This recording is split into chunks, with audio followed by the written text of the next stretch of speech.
Unang Samuel, Kapitulo 17. Ang hamon ni Goliath. Nagsama-sama ang mga hukbong Filisteo sa Soko na sakop ng Juda upang lusubin ang Israel. Nagkampo sila sa Ephes Damim na nasa pagitan ng Soko at Azekah. Si Saul naman at ang mga Israelita ay nagkampo sa may libis ng Ela. At doon naghanda sila ng pakikipaglaban sa mga Filisteo. Magkaharap ang dalawang pangkat.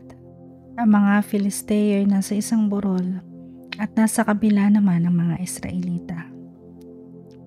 Isang libis ang nakapagitan sa kanila. Isang pangunahing mandirigma ang lumabas mula sa kampo ng mga Filisteo. Ang pangalan niya ay Goliath at siya'y mula sa lungsod ng Gath. Ang kanyang taas ay halos 3 metro. Hinamon niya ang mga Israelita na makipaglaban sa kanya. Tanso ang kanyang helmet, gayon din ang kanyang kasuotang pandigma na tumitimbang ng 57 kilos. Tanso rin ang nakabalot sa kanyang binti at hita. Pati ang tabak na nakasakbat sa kanyang balikat.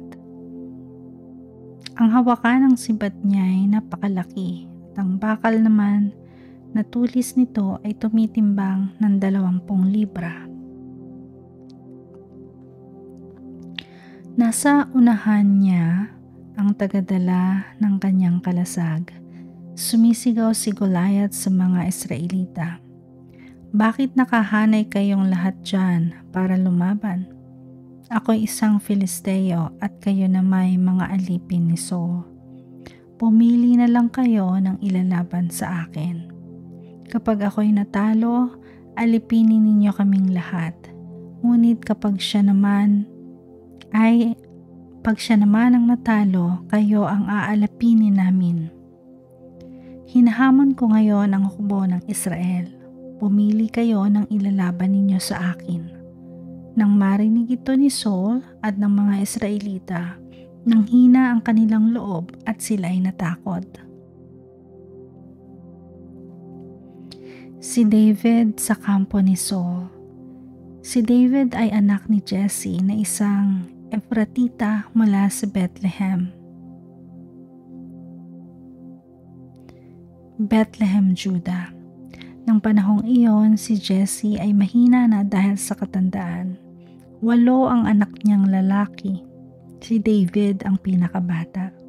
Sina Eliab, Abinadab at Sama ang 3 pinakamatatanda niyang lalaki. Ang pinakamatatanda niyang anak ay kasama ni Saul sa labanan.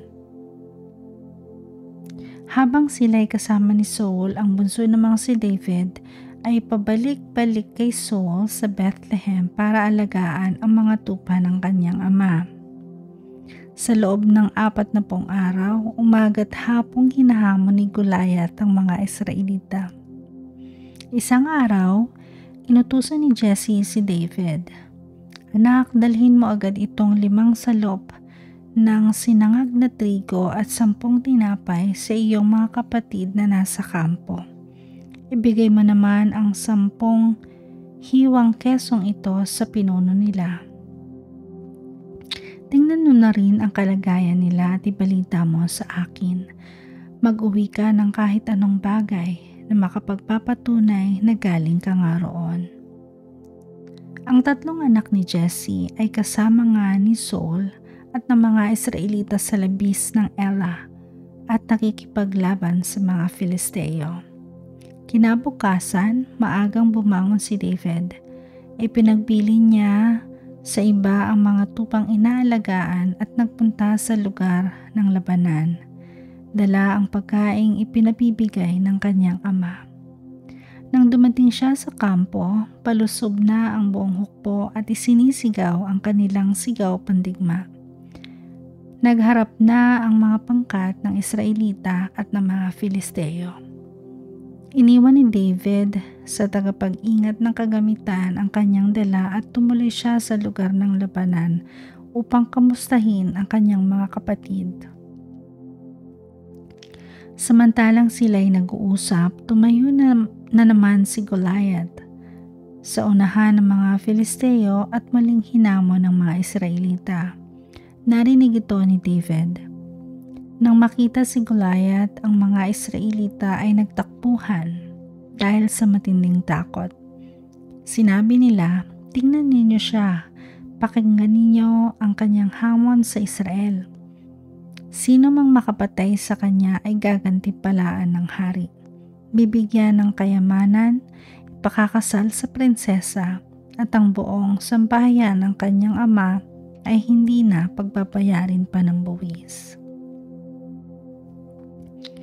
Tinanong ni David sa mga katabi niya, ano raw ang gantimpala sa sino mang makakapatay sa Filisteyong iyan at sa makapag-aalis ng kahihiyan sa Israel?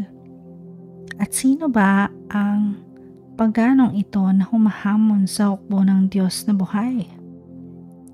Tulad ng narinig mo, ganoon ang gagawin ng hari sa makakapatay sa Filisteyong iyan, sagot ng mga kausap niya. Narinig ni Eliab, ang panganay na kapatid ni David, ang pakikipag-usap niya sa mga kawal. Nagalit ito kay David at sinabi, "Anong ginagawa mo rito? At kanino mo iniwan ang ilang tupa na pinapalagaan sa iyo? Alam ko kung anong nasa isip mo. Gusto mo lang manood ng labanan." Sumagot si David, "Bakit? Ano ba ang ginawa ko? Masama bang magtanong?" Tinalikuran niya si Eliab at nagtanong sa iba, ngunit ganoon din ang sagot sa kanya. Nakarating kay Saul ang mga sinabi ni David at ipinatawag niya ito. Pagdating kay Saul, sinabi ni David, "Hindi po tayo dapat masiraan ng loob dahil lang sa Filisteyong iyon. Ako po ang lalaban sa kanya." Sinabi ni Saul, "Hindi mo kaya ang Filisteyong iyon. Batang-bata ka pa, samantalang siya isang mahusay na mandirigma mula pa sa kanyang kabataan."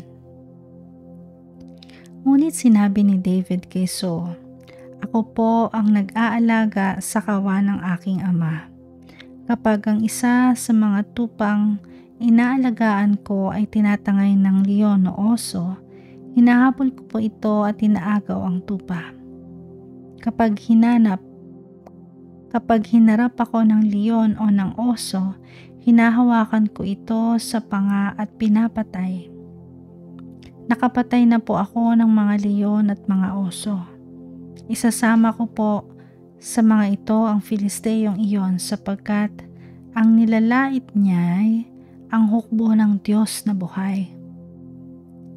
Idinugtong pa ni David, "Iniligtas ako ni Yahweh mula sa mga mababangis na leon at mga oso.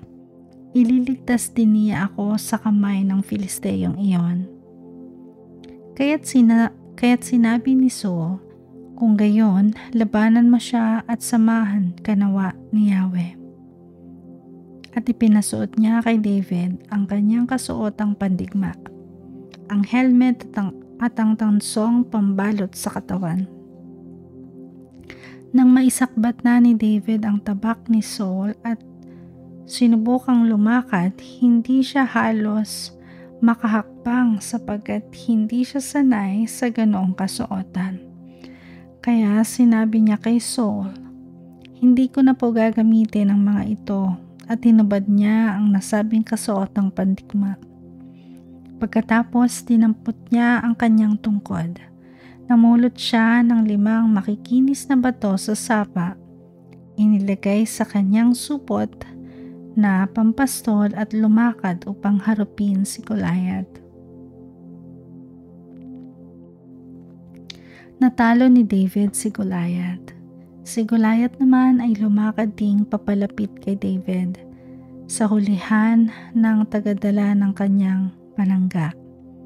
Nang makita niyang si David ay isa lamang kabataang may maamong hitsura, nilait niya ito at pakot niyang tinanong, "Anong akala mo sa akin? Aso ba ang lalabanan mo at may dala kang patpat? At si David ay sinumpa ng Filisteo sa pangalan ng kaniyang Diyos.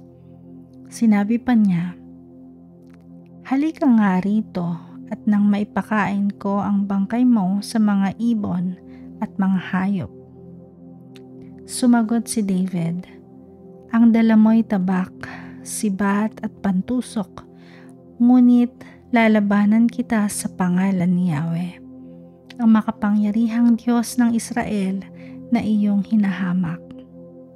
Ngayong araw na ito'y ibibigay ka ni Yahweh sa aking mga kamay. Pababagsakin kita at pupugutin ko ang ulo mo. At ipapakain ko sa mga ibon at sa mga mababangis na hayop ang mga bangkay na mga kawal ng hukbong Filisteo. Sa gayon malalaman ng buong daigdig na may Diyos sa Israel, at makikita ng lahat ng narito na makakapagligtas si Yahweh kahit walang tabak at sibat. Kay Yahweh ang labanang ito, at ibinigay na niya kayo sa aming mga kamay." Nagpatuloy ng paglapit si Goliath. Patakbo siyang sinalubong ni David sa lugar ng labanan. Tumukot siya ng bato sa kanyang supot at tinirador niya si Goliath. Tinamaan ito sa noo at bumaon ang bato roon. Si Goliath ay pasubsob na bumagsak sa lupa. Natalo nga ni David si Goliath sa pamamagitan ng tirador at bato. Napatay niya ito kahit wala siyang tabak. Patakbong lumapit si David, tumayo sa likod ni Goliath. Hinugot ang tabak ni Goliath mula sa suksukan nito at pinugutan ng ulo. Nang makita ng mga Filisteo na patay na ang kanilang pangunahing mandirigma, sila'y nagtakbuhan. Sumigaw ang mga kawal ng Israel at Juda at hinabol nila ang mga Filisteo hanggang sa Gat. Sa may pagpasok ng Ekron, naghambalang sa daan ang bangkay ng mga Filisteo. Mula sa Saarim hanggang sa Gat at Ekron. At nang magbalik ang mga Israelita buhat sa paghabol sa mga Filisteo, hinalughog nila ang kampo ng mga ito at kinuha ang lahat ng kanilang magustuhan. Dinala ni David sa Jerusalem ang ulo ni Goliath, ngunit iniuwi niya ang kanyang tolda. Sa kanyang tolda ang mga sandata nito. Iniharap si David kay Saul. Nakita ni Saul nang sinusugod ni David si Goliath. Itinanong niya sa pinuno ng kanyang hukbo, "Abner, kaninong anak ang batang iyon?" "Hindi ko po alam, kamahalan," sagot ni Abner. "Kung gayoy, ipagtanong mo kung sino ang kanyang ama," utos ng hari. Nang magbalik si David, sinalubong siya ni Abner at sinamahan sa hari. Dala pa rin ang ulo ni Goliath. At tinanong siya ni Saul, "Kanino kang anak, binata?" Sumagot si David, "Anak po ako ni Jesse na taga Bethlehem,